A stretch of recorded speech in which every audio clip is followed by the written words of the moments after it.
very beginning, 1861-62, Archer from Nowra in New South Wales carved out his own niche in cup history by winning the very first cup and the second one too. The last horse to achieve the feat, a tough old stayer from the Bart Cummings empire named Think Big of all things, saluted in 1974. Together with Harry White, Think Big fought and fought to hold off stablemate and sentimental favourite, the mighty Leilani. Leilani just in front. Think Big is picking it up down the outside, and Think Big has got up to win the cup. Think Big has won. And for the next 12 months, Think Big didn't win a single race, trailing them home like an old slow coach, not in the hunt. But come the first Tuesday of November 1975, and what a different story it was. Or was it the same old story, precisely 12 months to the minute down the track? Think Big has got to the front from Medici. Down the outside is Holiday Wagon, but Think Big is the leader. Holiday Wagon is coming home well, followed by Medici. Then Suleiman can't win, but Think Big wins. In second place is Holiday Wagon, close for third. And in between came Rain Lover. His years were 1968 and 1969. Years of triumph for this slab-sided stayer from Adelaide and his champion jockey. The gun of the time, Jimmy Johnson. As they race in towards the Felon Post, and Rain Lover is dashed right away from them. It's Rain Lover 6 or 7 lengths out in front of Falleur. Lowland in third placing, followed by Fans and Galilee finishing on. But they've got no hope at all, Rain Lover. He's 10, 12 lengths in front, and Rain Lover scores an easy win in the Melbourne Cup. Rain Lover. It was here in 68 that Rain Lover burnt the Flemington grass, setting a course record 3 minutes 19.1 for the 2 miles. Beating Filleur and Fans on a day when he could have beaten any horse anywhere. Rain Lover's hit the front in the cup as they settle for the run-in. There was no chance the following year, of course. An 8-to-1 shot. Sentiment, really. For crying out loud, the horse had to carry a whopping 9 stone 7 and beat history as well. That's him, number 2, giving Allsop the go-by. Coming home. Now for 4 to go, and it's Rain Lover just in front of Allsop. A great battle. Rain Lover's got his head in front. Allsop battling back. Rain Lover's got him beaten. He's going to win his second in a row. It's Rain Lover to beat Allsop. That day had begun in sensation with the scratching of favourite Big Faloo, doped and down. But in the long run, the day was always going to belong to this fellow, Rain Lover.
The Victoria Derby is rich on tradition, just as its winners are rich on courage. This is the class contest, the first genuine test of stamina for 3-year-olds, with a proud history reaching 6 years beyond Archer's first ever Melbourne Cup, way back to 1855 and Rose of May. The Derby, run over 2,500 of the turf's most gruelling metres and sponsored by AAMI, has been won by many great horses en route to becoming champions. Farlap, yes. Big Red won the Derby, the Victoria Derby of 1929 to be precise. Comic Court saluted in 1948, and it probably goes without saying, but Tulloch, Tommy Smith's great champion, won the Derby of 1957, and then he won everything else. Sovereign Red, Red Anchor, Stylish Century. Last year it was Star of the Realm, beating off all challengers in the power drive to the winning post. This year will be no exception. Never is. Tradition would never allow anything less. The winner writing its own chapter in the aristocratic history of the Victorian Derby.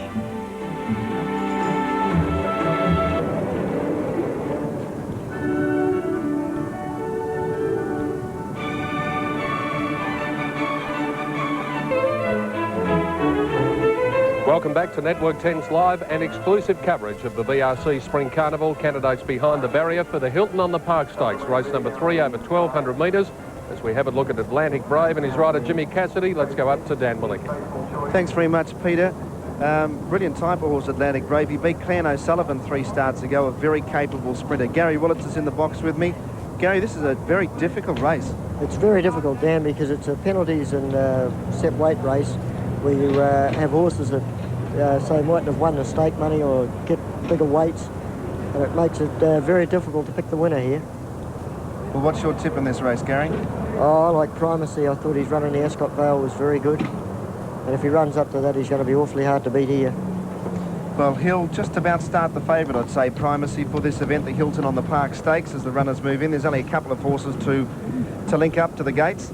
Ken Fair's the top weight, trained by Max Wiggins, who of course produced that tremendous horse of a couple of years ago, Show County, and there's only 1 or 2 of them to go up to the line. In fact, most of them are ready. Green Destroyer will be the last one to link up down the famous straight 6 here. 1,200 metres at Flemington. Hilton on the Park Stakes. Lights on and they're off and racing now. Sublimate jumped away only reasonably from the inside. Chemin de Fer won the start from Campbell Fever, going very quickly. Ken Fair was up there early and they were followed by Atlantic Brave. Injector's going to settle just off the speed in about 6th placing, and Picnic a wider out from Green Destroyer. Bonds Lane goes back to the tail with Salquita, and they were followed by Faithful Choice. They have about 700 metres to go. Campbell Fever just in front of the 2 greys, Atlantic Brave and Ken Fair. Out wider on the track was Green Destroyer. Faithful Choice getting up on the fence, and then Sublimate one off the rail. Chemin de Fer's about 7th, and they were followed by Inject and Picnic a wider out. And further back in the field then to Bonds Lane as they come over the crossing, and Primacy's back second last. They have about 400 metres to go. Campbell Fever still a length in front. Ken Fair's under pressure, so's Atlantic Brave. Getting into the clear now, Injector starting to run on strongly, followed by Chemin de Fer, Picnicker and Primacy. Campbell Fever, 250 to go, a length and a half to Ken Fair. Inject might be the danger down the outside. 150 to go, Campbell Fever a length in front. Ken Fair trying to wear it down. Ken Fair goes up to Campbell Fever, Inject gets the third. Ken Fair, the top weight's taken the lead from Inject near the post. Ken Fair hanging on, and Ken Fair might have just fallen in the wind by a short half head. To Inject a good run, Campbell Fever third. Then came a close-up Picnicker, Primacy, Chemin de Fer, Sublimate, Atlantic Brave, Faithful Choice, then Salquita, Bonds Lane and Green Destroyer. Well, the weight, 59.5 kilos, didn't really stop him, but he put a few short strides in near the post, Gary Willits. Yes, it was a very good run and, you know, very gutsy win. But there's a bit of trouble early in the race there, Dan. If we see the head-on, right from the start, there was a lot of trouble. Disregard those placings. The photo finish is resting between numbers 1 and 12 here. Ken Fair, the grey on the inside, and Inject on the outside. Number 1, the winner. Number 1's got it. Ken Fair has just hung on to win. Look at the start here. Sublimate comes out. Yes. Faithful Choice got badly checked in. Salquita. Trouble there, and then a little bit further on when Midnight Fever will cross over. It's racing about 4 off the fence. See it go over now, and you'll see these horses get tightened. It's quite a bit of trouble there. Yeah, Sublimate certainly had no luck in the first 200 metres. That's the horse in the blue colours directly behind the leader now, Campbell Fever. Well, Ken Fair, it was a terrific performance. He's a very good horse. He's certainly proven that. One of our friends will be happy, Crackers Keenan. He was talking about it. He liked it. 59.5 kilos on a dead track is some sort of a performance here, and he did a lot of the bullocking because he sat out amongst the leaders and he just kept driving to the post. Gee, Inject was a nice run. Very good run. And Primacy, I don't think was very happy in the ground, and it's worked home all right. But you can see there's still a little bit of trouble. Primacy and a couple of them there just running around a bit. Horse on the outside and the blinkers just keeps getting in on top of Primacy there. Yeah, a few horses would have hard luck tails there, but no excuses because the winner did it hard, Ken Fair, and that's win number 5 from 13 starts. He'd won nearly $300,000 before today, so he's a top-class horse to win with the 59.5 kilograms. Let's have a look at the should pays on the Hilton on the Park Stakes in Victoria. Ken Fair, $14.30 and $3.90. Inject, $5, and Campbell Fever, $4. So they're the should pays. That's for $1 dividend for the win and the place on race number 3. 1, 12 and 11 in the frame. Fourth was number 6, which was Picnica. And Primacy did make up a little bit of ground to finish in 5th placing. Sublimate, as you saw, had no luck. Atlantic Brave, couldn't find an excuse for him, Gary. No, I couldn't. I thought Inject was a very good run because that horse is still a maiden. And it ran really well. It's by Marauding out of Worth, and she was a very good filly. Marauding was a great horse. He won the Golden Slipper. That's one to follow. And trained by Bart Cummings and was beaten just narrowly. Another 2 strides and it might have been able to pick up Ken Fair, who stopped in the last couple of metres. Campbell Fever was a very good run. 1,100 metres somewhere. Yeah, 1,100 would suit her perfectly. Winning trainer of Ken Fair's talking to Peter Donegan in the mounting yard. Thanks, Dan, and it's Max Wiggins. Congratulations. That was a pretty strong performance. Yes, well, it was a good effort. Yeah, that weight and the track had us a little worried, but he's a good colt. He did his job. Yeah, when you came to the races today and you saw the rain, it obviously didn't fill you full of confidence? Yeah, it deterred me a little bit. It didn't his owner, though. I know there was a pretty good go for him in the ring. Were you putting a few dollars on him? I hope it was the owner. All right, well, he's been a very consistent horse. I think that's his 5th win from only about 13 starts. Right. Yeah, no, he's been a good colt. What will you do with him now, Max? You go for a spell.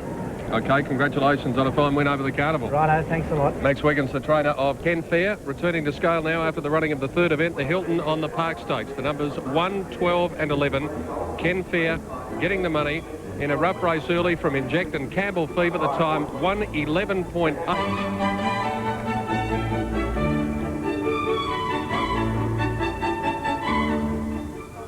Tuesday is Foster's Melbourne Cup Day. Who will win the great race? Will it be last year's champion Let's Elope, Australia's highest stakes earner Superimpose, Meander Cross, the New Zealand Wonder Horse, crowd favourite Better Loosen Up, or will there be an upset? Find out with us live and exclusive from 10 a.m. Tuesday. Foster's Melbourne Cup Day on Southern Cross. Old Derby Day, but it's not dampening the enthusiasm, I can tell you that. It's plenty of people around the course, and the umbrellas are down at the moment. As I look out my window, we do have correct weight. It has been notified. So, right around Australia, here's the local divvies. Tote dividends on the 3rd with Ken Fair, $14.30, $3.90. Inject, $5. Campbell Fever, $4. Quinella, $106.10. The trifecta, $2,850.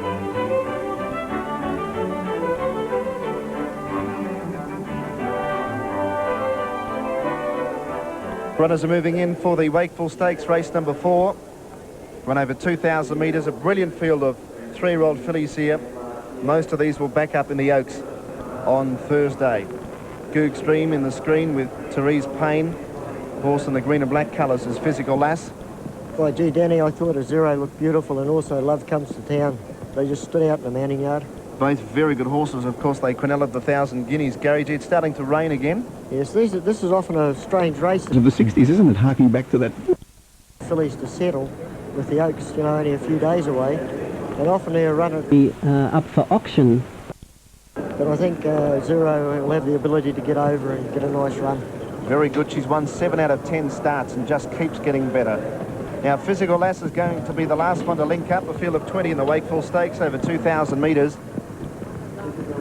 And Physical Lass about to be brought into the gates by Kevin Moses, Premier Jockey in New South Wales. Physical Lass goes up. Now, Doe keeps Red out the back and just about got rid of the jockey.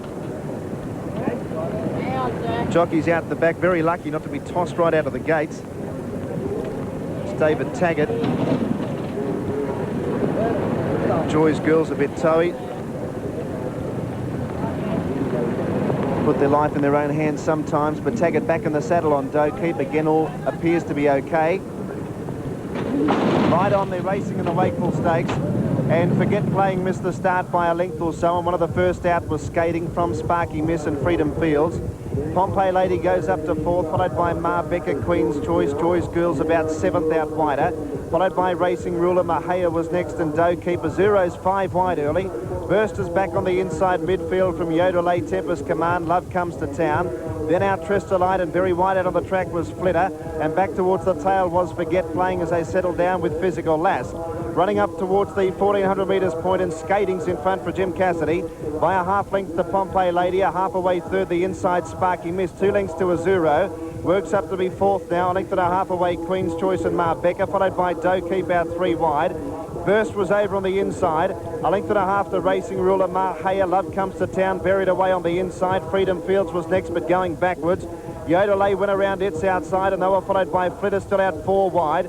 Well back was Tempest Command, followed by Forget Playing. Goog Stream goes back to near the tail, and Freedom Fields is now last. Running up towards the bend, 700 metres to go, and it's Skating in front by a length. Second was Pompey Lady, a length and a half to Sparky Miss. Azuro was fourth. Joy's Girl starting to make a run around them out wide, followed by Mar Becker, Queen's Choice in need of a run. Flitter goes up very wide, and they were followed by Burst getting away from the rails. Doe Keep well out of it. Mahaya's only got about 4 or 5 behind it as they come around the home turn. 500 metres left to go. It's Skating just the leader. Being tackled now by Azuro on the outside. Sparky needs a run. Getting through in the centre too as they rate the home turn. Pompey Lady, Tempest Command, Mar Becker. Down the outside, Flitter making a run. And now Love Comes to Town into the clear. 300 metres to go, Azuro in front. Love Comes to Town, wearing it down, followed by Burst, Doe Keep, and then Flitter, Yodelay. Inside the 150 metre point though, Love Comes to Town, hit the front from Azuro. They've drawn away from Burst, and then Yodelay, Tempest Command, but Love Comes to Town goes for home, and she shot away, revelling in the conditions. Here's the Oaks favourite, and down to the post, Love Comes to Town wins 3 lengths. Tight for second, maybe Tempest Command in front of Azuro and Burst. They were followed in by Forget Playing and Mahaya, Yodelay. A break the Flitter, Racing Ruler, Queen's Choice and Skating. Well back Goog Stream, and then came Doe Keep and Mar Becker. Further back to Pompey Lady and Sparky Miss out Tristolite. Well back in the field would have been Physical Lass, and Joy's Girl was back second last, tailed off Freedom Fields. Gee, they come in at long intervals there, but what a performance by the winner. She is going to be the horse to beat on the Oaks. Well, Dan, there she is on screen now, and as I said before the race, she just looked beautiful. Number 6, Love Comes to Town, expect $5.50 and $2.30. There is a photo finish for second, primarily resting between Tempest Command, showing about $15 the place, and Azuro number 3 showing $1.70. The other horse in the photo is Burst number 1, which is showing $2.90. Oh, what a lovely performance. And Stephen King, gee, that big run that he had last year at the Carnival could continue here. Number 18 has got second, by the way, Tempest Command, so it's 6.18, and Azuro has run third. Well, there's Love Come to Town coming back now. She looks absolutely beautiful. I couldn't get over what a beautiful, relaxed filly she looked walking around the mounting yard. She had a lovely run in the race. Also, so did Azuro. Gee, it was an enormous run. She was back midfield, but ridden quietly by King with 57. But at this stage, when she appeared on the scene, she was just full of running. Yeah, just too good. You know, typical Bart Cummings polish on her. Stephen King, as you said, rode her beautifully. Damien Oliver rode her very well too. He did. He gave her every possible chance. And look how much they've finished in front of the others. Burst was a nice sort of a performance.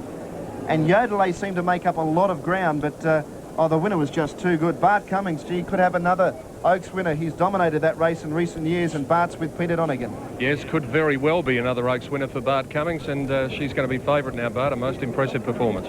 Yeah, she's pretty impressive staying filly. And she's built like a colt. She's very big, enormous size for a filly, and I suppose when you look at some of the good fillies around, some of the best ones have been very big and built in this proportion, so I think she's got a very good chance in the Oaks, yes. You must have been confident of her ability to get the 2,000 metres after a run the 1,000 guineas, because she had to be used up so much in the middle stages. Yeah, and that was only a second run. She had a 1,200 metre race first, and that was just the third run this time in, so she's come on the scene very quickly, but she's had got a lot of ability. And I think she'll be a very good star in the future. Any worries in the run? She got a fairway back, and Stephen had a bit of trouble getting a run coming around the turn. Well, yeah, they opened up nicely for him, and he just manoeuvred it through. It was a very good ride, and well, he rode it confidently. He knows how good it is, I think. Well, you certainly know what it's like to win an Oaks Stakes. How many is it now? Well, they say we've won that race 10 times, so that makes it 11, so we're on the way. You're on the way indeed. Congratulations, Bart Cummings. Thank you. The winning trainer after the running of the Wakeful Stakes, and a most impressive performance by Love Comes to Town. The numbers 6, 18 and 3. The time 2 minutes 3.9 seconds. As Dan Malicki said, we've seen the new Oaks favourite for Thursday. As Love Comes to Town returns to scale, we'll take a break. You're watching Network 10's live and exclusive coverage of the Melbourne Cup Carnival. Shoeshine Henry, 25.80. Number 4, Just One, $22. Muirfield Village, $6.50. Pallet, 23.10. Number 7, Captive Edition, $16.70. Number 8, Kenny's Best Pal, $23.40. 9, River Hero, $11.40. 10, Check That Style, $17. 11, Reading, $8.10. 12, Scalero, $39. Al Pompey, $56. Mac Bray, $14.40. Tuscan Artist, $74. Pease Classic, $95.70. Raising Kentucky, $26. Sovereign Dan, $82.80. And number 19, Restitution, is a scratching from the double AMI Victoria Derby, and start time is 5 minutes. Sydney Colt Coronation Day is the favourite for the Derby. This striking 3-year-old has proved he's the best stayer of his age in Sydney.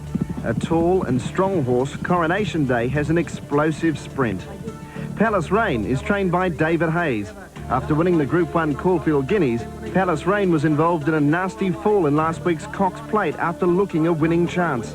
Palace Rain, like most of his rivals, is untried at the 2,500 metres.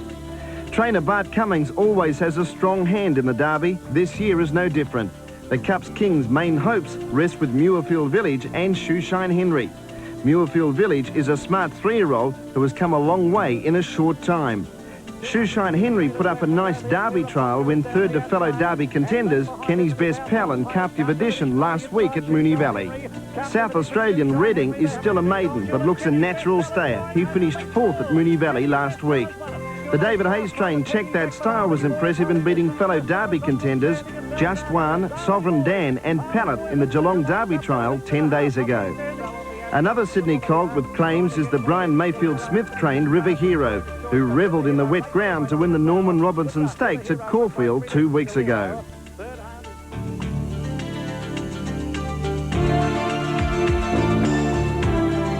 Well, just forget that run. And prior to that, well, of course, he'd won the Champion Stakes up in Sydney. He is a wonderful-looking racehorse. He's showing $3.70. The query is, can he handle the going? If he does, I think he'll win. Number 2, Palace Rain, we know can handle the rain-affected going. He won the Caulfield Guineas in fine fashion on a heavy track, and then he was bolting in the Cox Plate last week when he suffered interference and fell about 600 metres from home. He looks particularly well. He was just a bit sore after the Cox Plate, and that's always a worry in an important race such as the Victoria Derby. David Hayes has declared him fully fit. Shoeshine Henry, number 3.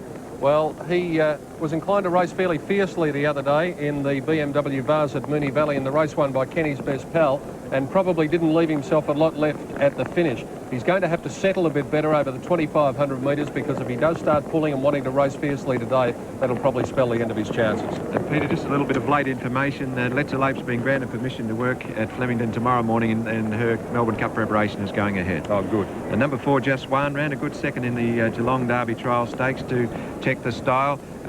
She's drawn out in 14. I doubt whether he'll run the distance right out, but certainly must be a chance if he can handle the 2,500 metres. Well, the gold, red striped sleeves and red cap we saw go to victory in the previous event, the Wakeful, and they're carried here by this handsome grey Muirfield Village by Exit 5B. Forget his run in the Cox Plate again. You can say that about so many. Coronation Day beat him easily in the Champion Stakes, but he looks as though he's one of the ones to beat. There's a bit of a tip around for number 6, Palate, but he's only won 1 of 13 starts, so 4th in a Geelong Derby trial. He would have to improve a lot. Captive Edition, number 7, battled on pretty well behind Kenny's Best Pal. Looked the winner until about 100 metres to go the other day, but he just found the last little bit beyond him. 2,500 metres, I'd say, perhaps a little bit of a query with it. Number 8, Kenny's Best Pal, ran home very well to win at Moonee Valley last week, but it's significant that Mick Dittman has switched from him to Muirfield Village in the Derby, and Kenny's Best Pal's probably chances each way. All right, let's have a look at the other main chances. Number 9, River Hero, certainly a chance. A very good winner at Caulfield. He flashed home, ridden by Shane Dye. He won by 3 1/4 lengths that day. He'll handle it going. Number 11, Reading, was a good chance, I think, until the rain came. He rattled home in the BMW last week at Moonee Valley, but much better suited on a good track. And about the only other one I'd say is number 14, McBrave. I did see this horse win on closed circuit television when he won at Cheltenham. He won by 7 lengths, hard held. That was on a dead track. He looks as though he might handle it okay, but, well, it's a tough race, and I'll stick with Coronation Day, Graham. Yes, so I'm sticking with Coronation Day. Muirfield, a very good chance. And number 17, Raising Kentucky, trained by Bart Cummins, another we should mention. OK, the classic race for the 3-year-olds, the double AMI Victoria Derby. Candidates about to go to the stalls. We'll be back to Flemington for the main race on the first day of the carnival after this break.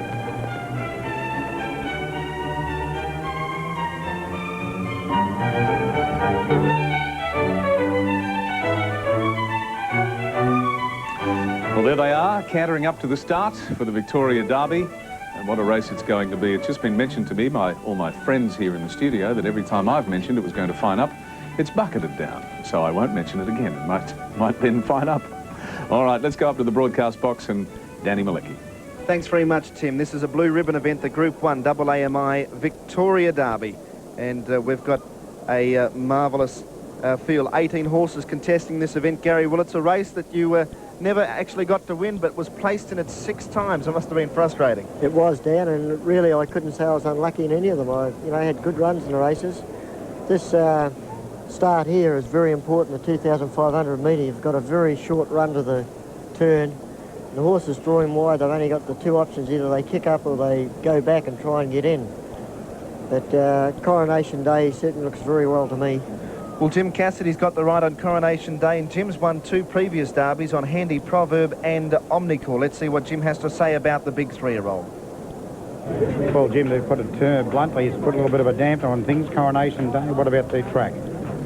Well, he's never raced on it. The Mary was out of Born to be Queen. She was a good wet tracker, and I just hope that she's thrown a little bit back to him. The way the track is, he's a long striding horse, and normally it doesn't sort of really suit them sort of horses. Jim Cassidy, the rider of Coronation Day. Who's the favourite? Let's have a look at the tote rundown. Coronation Day's at $3.50, odds equivalent of 5 to 2. Palace Rain, $9.40. Shoeshine Henry, $30.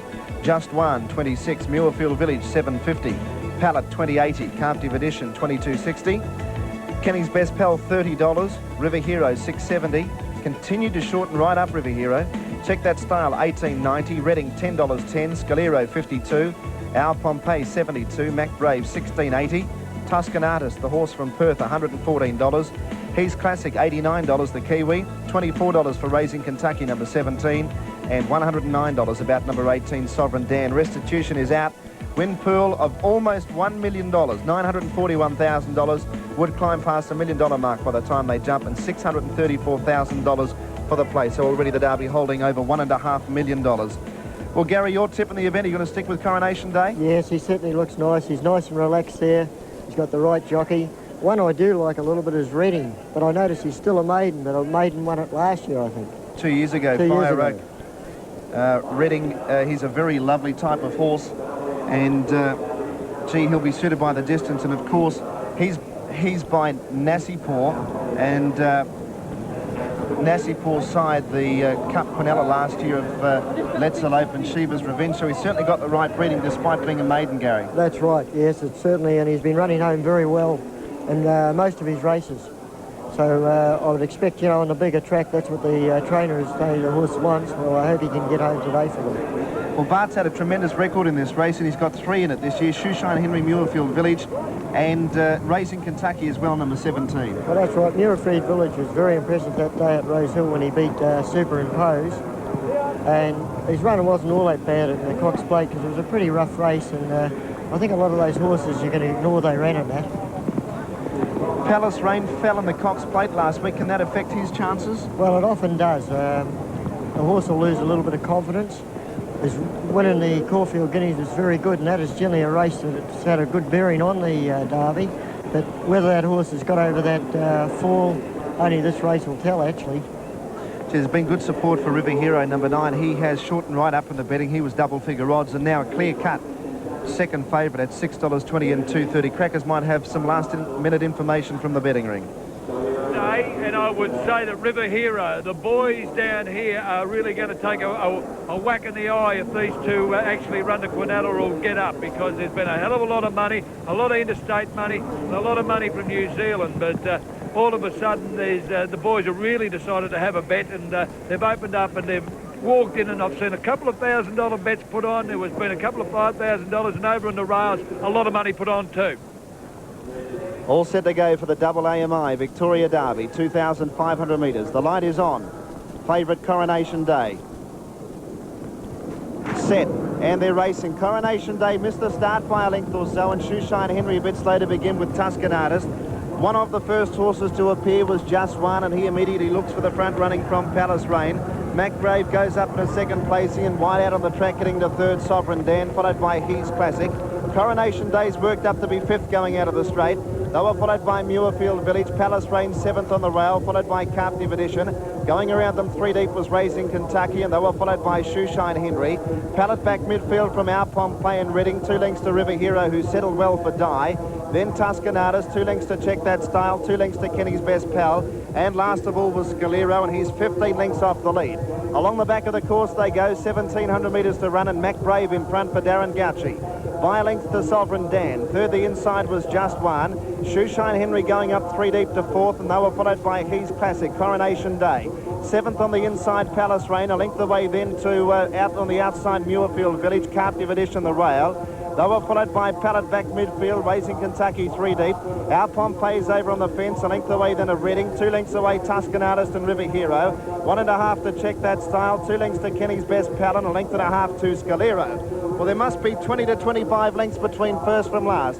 They have about 1,300 metres to travel, and He's Classic has taken over in the Derby. Leads by a length to McBrave. Third was Shoeshine Henry, a length away fourth, Sovereign Dan. A length and a half to Coronation Day, who's back fifth on the inside. A length and a half then to Palace Rain. Muirfield Village is starting to make up a bit of ground with Racing Kentucky. Over on the inside, Carnival Edition, and then came Pallet. Reading starting to work into it. Our Pompey behind those, a break of 3 lengths to River Hero. Kenny's Best Pal taken to the outside, and then came Tuscan Artist back at the tail of the field with Check That Style. They have 700 metres left to go, and again they're starting to bunch right up. McBrave just in front of He's Classic. Shoeshine Henry was third. Then Coronation Day, followed by Muirfield Village, Sovereign Dan. Palace Rain getting away from the rail. Running on was Reading. Very wide out was Kenny's Best Pal. Around the home turn in the double AMI Victoria Derby. And it's He's Classic, one of the outsiders in front. From McBrave under pressure, then Shoeshine Henry. Here's Racing Kentucky on the outside, running on strongly. Muirfield Village behind them. Coronation Day got chopped off. 300 metres left to go. Hitting the front, Racing Kentucky. Reading is wearing it down. Getting up along the inside was Muirfield Village. 150 to go. Reading a length and a half in front. Muirfield Village got to second, then Racing Kentucky. Reading in front of the Derby, and a maiden's going to win the Derby again. Reading draws away to win by a length and a half. Second, Muirfield Village. Close up third, Racing Kentucky. Then Our Pompey, Palace Rain. Check That Style made up ground from Pallet, River Hero. A break the Carnival Edition. Well back was Just One, followed in by McBrave. Then He's Classic, well back Sovereign Dan from Scalero. Coronation Day's run third last from Kenny's Best Pal and Shoeshine Henry. Oh, there's one tailed off, and that was Tuscan Artist. Well, Danny, that was the one that I said I thought might win, and that story you did on Narsapur, anyone at home that watched that, well, I hope they back Reading, but boy, Damien Oliver, he just continues to impress me as a jockey. Like, you forget he's not even 21 yet. And Muirfield Village was a good run. Coronation Day just over-raced. He pulled very hard. I noticed at the 1,600, Jim Cassidy, when on a wet day like this, the reins are inclined to slip a bit in your hands, and he was in a bit of trouble down past the 1,600 on Coronation Day. He certainly had his work coming before the turn, but Reading was, gee, he rated that perfectly, Damien Oliver, because he's a natural stayer that would be running on, and he just let him flow into the race, and I made it a one-act affair in the last 200. Bart Cummings' horses, Muirfield Village and Racing Kentucky battle on pretty well and have emerged as very nice staying horses. But I thought coming to the 200 when Mick Kipman angled for run on Muirfield Village that he was going to be right in it, but Reading was just too strong. And Reading, to me, looks like with another year on him, he'll even be a better horse. He'll mature a little bit. He's still an immature-looking horse to me. He's by Nassipur, we mentioned before, they take time to mature. This is his first win today, and it's a $778,000 race. Gary, Looking at the replay, 11, 5 and 17 are the placings. 5 second Muirfield Village and 17 is third Racing Kentucky. Well, he's put the issue beyond doubt at the 250. Redding's hit the front. That's right, and here you can see Muirfield Village. Mick Dippman's gone back to the inside. I thought at this stage he might get home, but Redding was just far too strong. I noticed just as they straighten up, there's a little bit of trouble. Palace Rain seemed to just cop a little bit of a check, but that might have been a little bit of the horses losing his confidence from that fall last week. 11, 5 and 17 are the placings. Fourth in was number 13, which was Our Pompeii, and fifth in was number 10, Check That Style. They're the winning connections, and what a moment that would be to win a Victoria Derby. Oh, it'd be fantastic, wouldn't it? You'd be absolutely elated. You'd be on cloud nine for a long, long time. Certainly would. It's amazing, Dan, last year we remarked on some of these young jockeys coming through, like Stephen King, Damien Oliver. Here's Damien here. He's got just so much polish, this boy. You know, it just amazes me the way he's riding, so much confidence. Geez, very really vigorous. Really putting it together, Damien Oliver. That was a perfect ride. And what a moment too for Gavin Kelly. That's his biggest success with a horse that was a maiden going into today's race, number 11 Redding. Gavin's talking with Peter Donegan. Yes, and it's a very emotional Gavin Kelly. How are the nerves? Oh, they're a little bit ruined at the moment. When the rain came this morning, it really put a damper on things, and I really was a bit concerned about him going through this. The track's not too bad, but I didn't want this. You know, you wanted him to go the wrong way in a race like this, and you know, look, he's proved, I think, that he was the best star in the race today. And that was always the thing with him, that he wanted the race hard and fit, and he will stay the journey. So I think that's what won it for him. Did you feel any pressure leading up to the race, because everyone was talking about him? Oh, you know, a maiden might win the Derby again. There was a lot of interest in him, and you know, I think the horse showed plenty of ability, and it was probably a pity that he was a maiden, but you know, he's a very good horse, and you know, I'm pleased that we finally got it. Damien Oliver, a wonderful ride too. Yeah, wonderful. Like I chased a couple of riders for him prior to the build start and that, and I couldn't really get anybody to commit. And after last Saturday's run, Damien committed, and that was nice too. Must be a wonderful moment for you. I think you trained Convictuate Lady to win a Sandown Cup, but this would probably put that in the shade now, I suppose. I think this is just about it. This is perfect. This is a lot of planning, and it's finally come off. Well, Gavin, the feeling's about to be complete as he comes back. I'm sure you want to be there with him. Congratulations. Thanks, Andrew. Thank you. The trainer of the Victoria Derby winner, AAMI Victoria Derby winner in Redding, number 11, ridden by Damien Oliver. There's a bit of a superstition when you come onto race courses, the first person you bump into you should follow. The first person I bumped into when I walked into the course very early this morning was Damien Oliver. And there he is, coming back to scale now with the skull cap raised, the winner of the Victoria Derby, shades of Fire Oak a couple of years ago when a maiden won the Derby. And it's happened again today. This chestnut horse has been too good. Number 11, Redding, taking out the classic race for 3-year-olds. Second placing going to number 5, Muirfield Village, and the outsider, number 17, Racing Kentucky, running third. There are the placings after the AAMI Victoria Derby. And a wonderful scene down here in the mounting yard. We'll take a break, and we'll be back with more on the big race in just a moment. In the last 2 years in the Derby? Yeah, that's right, Graham. I was really thrilled to win the race today. It's been a little bit frustrating the last couple of years just getting beaten, but you know, I was really satisfied to win it today. Now, Redding was a quiet tip going into the race, but most people thought he needed a good track. He usually a lot better on top of the ground, but you know, I just rode in quietly and getting plenty of time to travel up underneath me and let him wind out in the straight. That makes a big difference, of course, having the horse well balanced underneath you. For sure, particularly on a wet track. Now, you raced a fair way back as the mud on your face and the silk shows.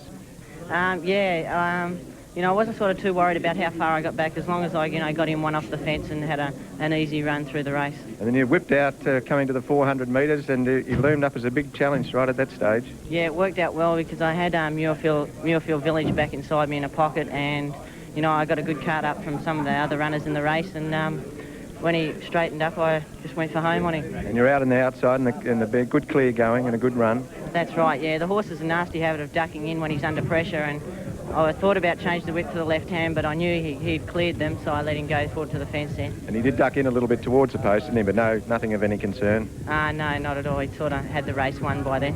Congratulations, Amy. A marvellous young jockey and another great win for you. Congratulations. Thanks very much, Jane. Thank you. Okay.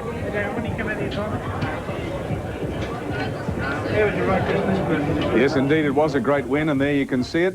Damien Oliver getting stuck into Reading. Didn't really need to. He went to the line. A very good winner indeed. There's the VRC Derby winner for 1992. We have correct weight. Let's go to the local dividends right around the country. All I can say is that as a maiden, what a hell of a way to break your duck, the VRC Derby. I'd like to pay a particular tribute to, and this is in the right order, to my wife Jill, who's put up with all hell over the last few months, because it is a difficult process to get to this stage. I'd specifically like to thank young Gavin Kelly. We've had our ups and downs, but don't anyone let anybody tell you that he doesn't know how to train horses. He's just proven he's done a magnificent job. Congratulations, Gavin. Yes, an absolutely great win, but I tell you what, followers of Muirfield Village shouldn't be too disappointed. If you saw in that replay, he was really trying hard. But a great win to Reading, the VRC Derby, and another champion for 19.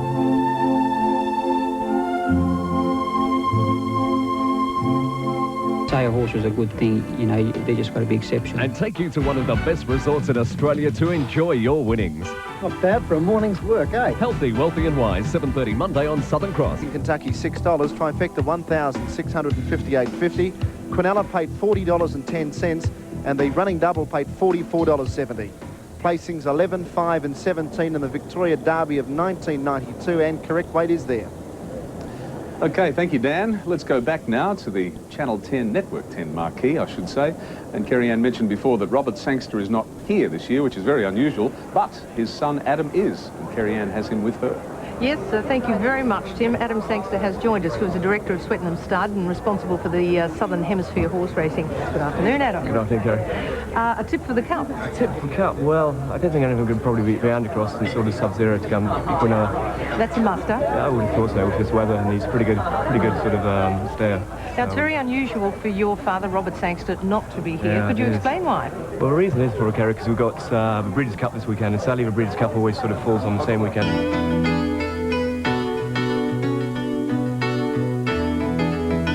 It seems once in a lifetime, a hero above all other heroes captures the sporting public's imagination.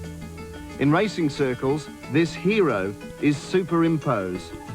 Now at 8 years of age, Super is in the best form of his truly amazing career. A chestnut in colour and a gelding not by choice, Superimpose has won more prize money than any other horse in the Southern Hemisphere's history. $5,658,350, and he has a chance of boosting it further on Tuesday in the Melbourne Cup. Superimpose has been a model of consistency, breaks through for a big win. Superimpose has won a host of feature races, both handicaps and weight for age events. He has continually raced against Australasia's best for 5 seasons, and right throughout his career, he has created history. The greater the task, the more Herculean the performance. It never seems to stop the super horse of Australian racing. The Doncaster Handicap and the Epsom Handicap are considered to be the 2 toughest mile races in Australia. It's a handicap race, and Superimpose has continually been burdened with huge weights.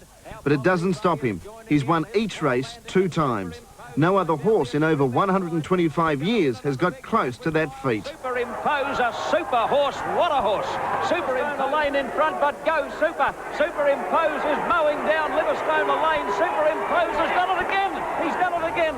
Livingstone Lane is the leader. Down the outside is Twiglet. Look at Superimpose. He's come through between horses. He's going to do it. It's history at Randwick. Superimpose has come from last, and he wins his 2nd Epsom. An amazing performance. Superimpose won many fans with his courageous and never-say-die bravery. Sydney punters saw it continually. Melburnians watched the champ run a gallant second to stablemate Torrific in the '89 Melbourne Cup and a fourth to Let's Elope in last year's Cup. Superimpose finished second to Surface Paradise in last year's Cox Plate. Trainer Lee Friedman saddled up the big chestnut in this year's Weight for Age Championship, the WS Cox Plate, alongside his stablemates Naturalism and Mannerism. Superimpose flying home, Let's Elope, Superimpose, Superimpose, Let's Elope, they Superimpose! Superimpose won the Cox Plate. Superimpose, an 8-year-old, may have his biggest day still to come in Tuesday's Melbourne Cup. If he does win, it would surely be the most popular victory in the history of the Melbourne Cup. Australia's greatest horse race, won by Australia's greatest horse. It's history at Randwick. Superimpose has come from last. And he wins. Superimpose flying home, Let's Elope, Superimpose, Superimpose, Let's Elope, they Superimpose. Nothing further to add, really. He is just magnificent, and if he wins on Tuesday, and I tell you what, he'll be up there. They'll bring the stands down here. Straight 1,200 metres, and